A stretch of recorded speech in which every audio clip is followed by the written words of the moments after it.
So the Field Station and Environmental Education Center is at 6 properties, 425 acres. Christie Woods is our second smallest at 17 acres.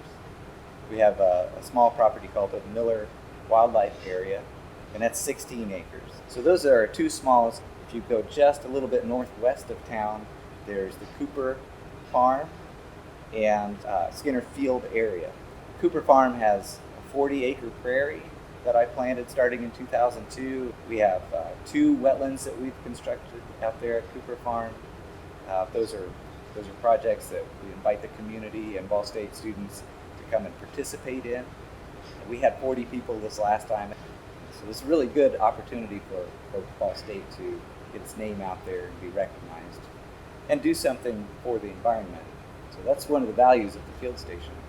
There's one up in Albany called the Holtz Environmental Learning Center, or Holtz Farm, and that is a 100-acre farm. Ginn Woods is a 161-acre old-growth forest. It's the second largest protected old-growth tract remaining in Indiana. That's one of the values of the Field Station. So we have these properties that we can do manipulations that can lead to research, can be used as sustainability opportunities to benefit wildlife.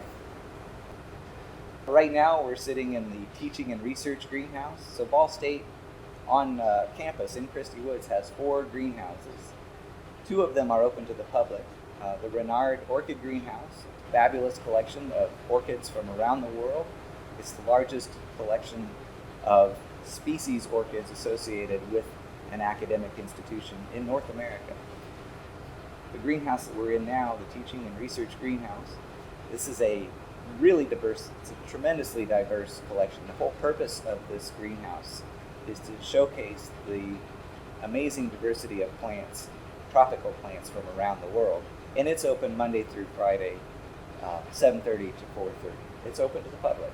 This greenhouse and the orchid greenhouse both serve the communities, particularly Ball State art students, and sometimes English students come out to Christie Woods and the greenhouses, and they'll sit and they'll look for inspiration, and they'll just write.